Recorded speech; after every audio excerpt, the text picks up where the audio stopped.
नमस्ते दोस्तों। क्या आपको पता है कि जब आप किसी से नेगोशिएट करते हो तो दोनों पक्षों को पूरा पूरा हार मान लेनी पड़ती है। आप चाहते हो 50%, वो चाहता है 50%, तो बीच में आकर दोनों को 25% मिल जाता है। लेकिन क्या आपने कभी सोचा है कि एक और तरीका भी हो सकता है जहां दोनों को ही 100% मिले, जहां कोई हारे नहीं बल्कि दोनों जीते? ये शायद असंभव लगता है, लेकिन ये बिल्कुल संभव है। और इसी का राज है क्रिस वॉस की लेजेंडरी किताब never split the difference, negotiating as if your life depended on it. Chris Voss एक एफबीआई हॉस्टेज नेगोशिएटर हैं जिन्होंने अपनी 24 साल की करियर में 150 प्लस लाइफ और डेथ सिचुएशंस में नेगोशिएशन की है। वो बंदूक रखने वाले अपराधियों, आतंकवादियों और डेस्परेट लोगों से बात करते थे जहां एक गलत शब्द किसी की जान ले सकता था। और इसी एक्सपीरियंस से उन्होंने सीखा कि असली नेगोशिएशन कैसे काम करता है। ये किताब उसी विजडम को आपके सामने लाती है, चाहे आप सैलरी की बात कर रहे हो, किसी क्लाइंट के साथ डील कर रहे हो या अपने परिवार में कोई डिसीजन ले रहे हो। किताब का सबसे महत्वपूर्ण सबक ये है कि नेगोशिएशन सिर्फ कॉम्प्रोमाइज़ नहीं है। कॉम्प्रोमाइज़ का मतलब है दोनों अनहैप्पी रहते हैं, लेकिन असली नेगोशिएशन का मतलब है दोनों की ट्रू नीड्स को समझो और एक ऐसा सोल्यूशन निकालो जहां दोनों को लगे कि उन्हें सब कुछ मिल गया। अब बात करते हैं किताब की कोर टेक्निक्स के बारे में। सबसे पहली टेक्निक है टैक्टिकल एम्पैथी। वॉस कहते हैं कि 99% लोग नेगोशिएशन को एक ट्रांजैक्शन समझते हैं, मैं ये दूंगा तुम वो दोगे। लेकिन असल में नेगोशिएशन एक इमोशनल गेम है। किसी को कन्विंस करने के लिए तुम्हें उसके इमोशंस को समझना होगा। इसे कहते हैं टैक्टिकल एम्पैथी। टैक्टिकल एम्पैथी का मतलब है सामने वाले के पर्सपेक्टिव को समझना, उसके फियर्स को समझना, उसके गोल्स को समझना और फिर उसी पर्सपेक्टिव से उसे अप्रोच करना। ये एम्पैथी नहीं है जो आप एक दोस्त से करते हो, ये एक स्ट्रेटेजिक टूल है जो नेगोशिएशन को विन करने में मदद करता है। उदाहरण के लिए, मान लो तुम एक कार खरीद रहे हो। डीलर सोचता है कि तुम सिर्फ सस्ते प्राइस पर खरीदना चाहते हो, लेकिन तुम्हें पता है कि डीलर का असली फियर क्या है। वो कमीशन लूज करने से डरता है। तो बजाय सिर्फ प्राइस के बारे में बात करने के, तुम कह सकते हो, मैं जानता हूं कि आपका कमीशन आपके लिए महत्वपूर्ण है और मैं आपको एक ऐसा डील दे सकता हूं जहां आप अपना कमीशन तो पूरा रखो, लेकिन मुझे भी एक अच्छा प्राइस मिले। अब बातचीत की नींव बदल गई। दूसरी टेक्निक, मिररिंग और डीप लिसनिंग। वॉस कहते हैं कि ज्यादातर लोग सुनते नहीं, बस अपनी अगली बात सोचते रहते हैं। लेकिन नेगोशिएशन को जीतने का सबसे बड़ा सीक्रेट है गहराई से सुनना। जब कोई अपनी बात कहे तो उसकी आखिरी फ्यू वर्ड्स को स्लाइटली डिफरेंट टोन में दोहराओ, मिरर करो। ये एक इनोसेंट सा जेस्चर लगता है, लेकिन ये पावरफुल है। उदाहरण के लिए, वो कहता है मुझे इस डील में 2 मिलियन का रिटर्न चाहिए क्योंकि मेरा बिजनेस रिस्क में है। तुम कहो आपका बिजनेस रिस्क में है। इससे वो ऑटोमेटिकली अपनी बात को एक्सपैंड करेगा, और जब वो खुद से ज़्यादा डिटेल्स दे देता है तो तुम्हें उसके असली कंसर्न का पता चल जाता है। हो सकता है उसे दिया गया रिटर्न नहीं बल्कि सिक्योरिटी चाहिए। अब तुम उस लेवल पर नेगोशिएट कर सकते हो। तीसरी टेक्निक, लेबलिंग करना, यानी इमोशंस को एक्नॉलेज करना। लेबलिंग एक बहुत ही यूनिक टेक्निक है। जब सामने वाला इमोशनल हो, फ्रस्ट्रेटेड हो या एंग्री हो, तो बजाय उसे कन्विंस करने की कोशिश करो, उसकी भावनाओं को एक्नॉलेज करो। वॉस के फॉर्मूला है, it seems like you're frustrated, it looks like you don't trust me, it appears you have some concerns about.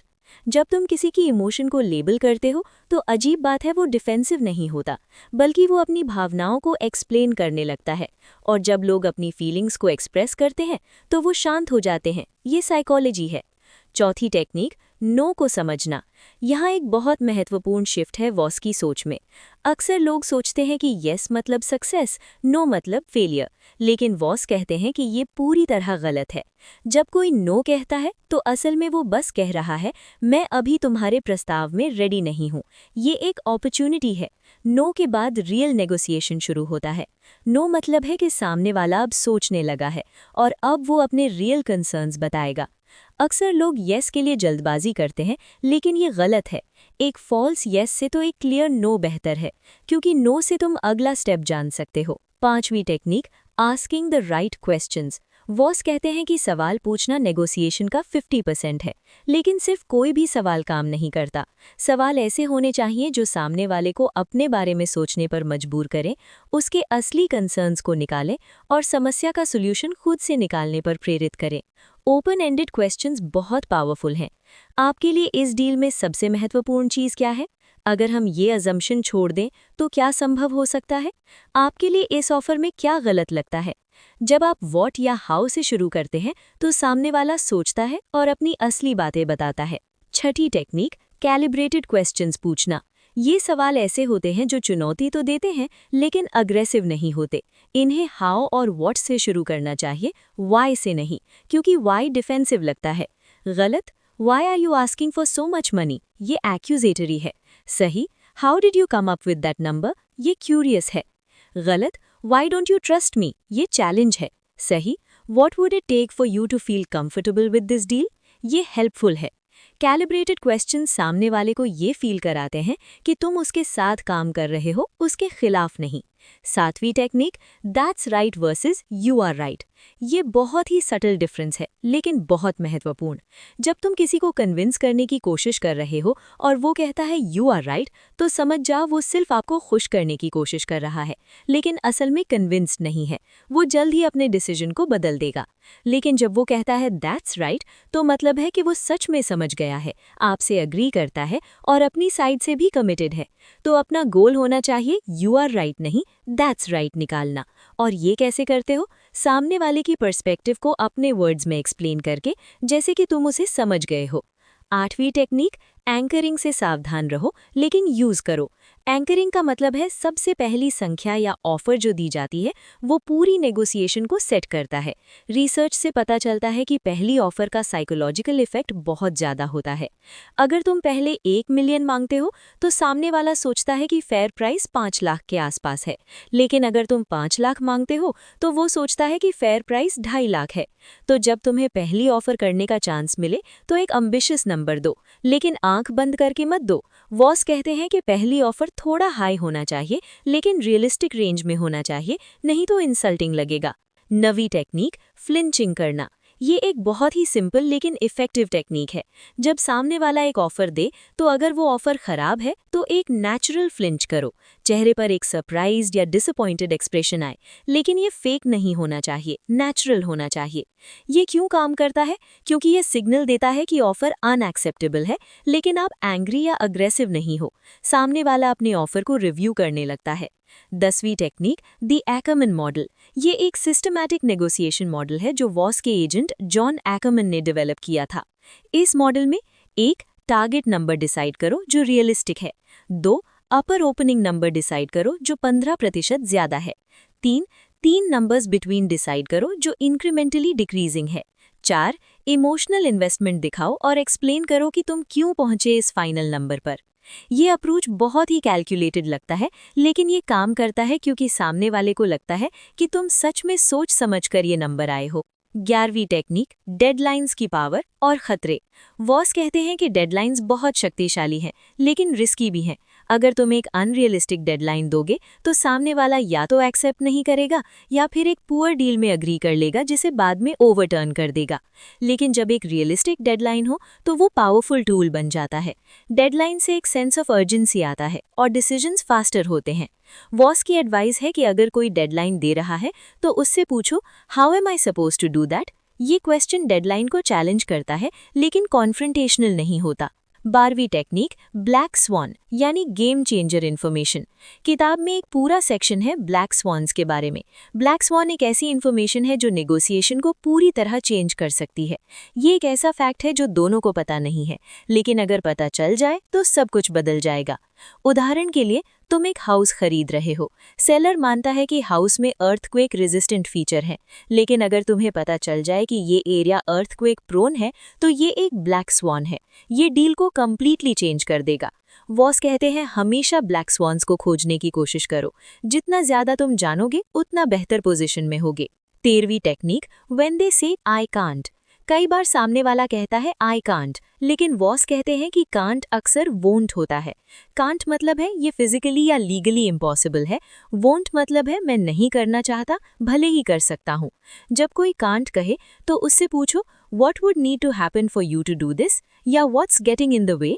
ये सामने वाले को अपने रियल कंस्ट्रेंट्स को रिवील करने पर मजबूर करता है, और अक्सर जब असली कंस्ट्रेंट्स पता चल जाते हैं तो सोल्यूशन निकल आता है। 14वीं टेक्निक, बिल्डिंग जेन्युइन रैपो। वॉस किताब में बार बार जोर देते हैं कि जेन्युइन रिलेशनशिप बहुत महत्वपूर्ण है। सब टेक्निक्स काम करेंगी सिर्फ अगर सामने वाले को लगे कि तुम उसकी केयर करते हो, तुम उसे समझते हो और तुम ऑनेस्ट हो। तो अपने साथ एक ह्यूमन टच रखो, सामने वाले को याद रखो, नाम, उसके फैमिली, उसकी प्रेफरेंसेस।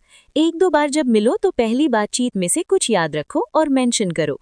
ये दिखाता है कि तुमने सच में उसे सुना था, सिर्फ फॉर्मली नहीं। 15वीं technique, when to walk away. सबसे महत्वपूर्ण बात, जानो कि कब वॉक अवे करना है।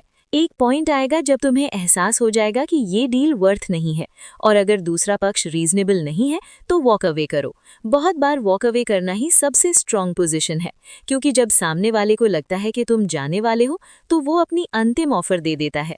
वॉस कहते हैं कि एक गुड बैठना रखना बहुत जरूरी है। तुम्हारे पास अगर एक अच्छा ऑल्टरनेटिव है तो तुम्हारी नेगोशिएटिंग पावर बहुत बढ़ जाती है। अब देखते हैं कुछ रियल लाइफ एग्जाम्पल्स। पहला, आर्म्ड बैरिकेड सिचुएशन। एक क्रिमिनल घर में बैरिकेड कर गया था और बाहर निकलने से इनकार कर रहा था। पुलिस के कन्वेंशनल टैक्टिक्स काम नहीं कर रहे थे।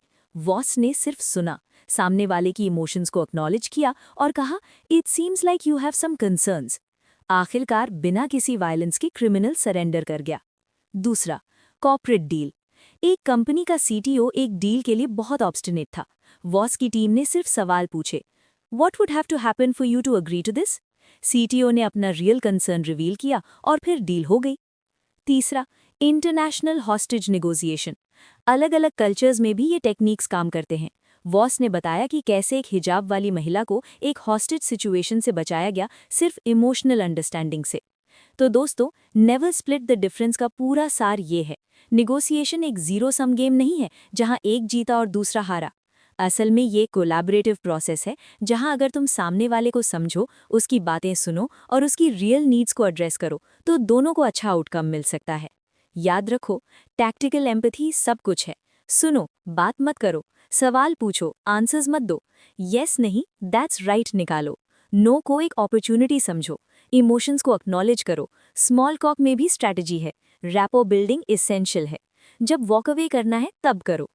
अगर आप आज से ही इन टेक्निक्स को अपनी बातचीत, अपनी नेगोशिएशंस, अपनी सेल्स पिचेस में यूज करते हो तो मैं गारंटी दे सकता हूं कि आपके रिजल्ट्स ड्रास्टिकली इंप्रूव होंगे।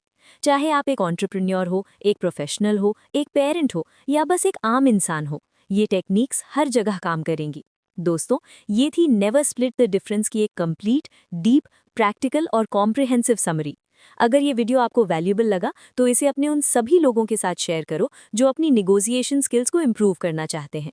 किसी भी प्रोफेशनल के लिए, किसी भी बिजनेस पर्सन के लिए ये नॉलेज गेम चेंजिंग है। यूट्यूब पे देख रहे हो तो चैनल को सब्सक्राइब करो और बेल आइकन दबाओ, और अगर बाकी जगह देख रहे हो तो पेज को फॉलो करो ताकि आप ऐसी ही ट्रांसफॉर्मेटिव बुक्स की समरीज न चूको। कमेंट में बताओ कौन सी टेक्निक आपको सबसे ज़्यादा यूजफुल लगी। क्या आपने पहले कभी मिररिंग या टैक्टिकल एम्पैथी यूज़ किया है? मैं आपकी स्टोरी सुनना चाहूंगी। अगले वीडियो के लिए सजेस्ट करो कि किस बुक पर समरी बनानी चाहिए, रिच डैड पुअर डैड या the art of war. Comment में बताना, मैं आपके सजेशंस को देखता हूं और अगले वीडियोस प्लान करती हूं। तब तक अपनी नेगोशिएशन स्किल्स को शार्प रखो, हमेशा सामने वाले को समझने की कोशिश करो और याद रखो, सबसे अच्छा डील वो नहीं है जहां आप ज्यादा जीते, बल्कि वो है जहां दोनों को लगे कि उन्हें सब मिल गया। धन्यवाद दोस्तों, जय हिंद।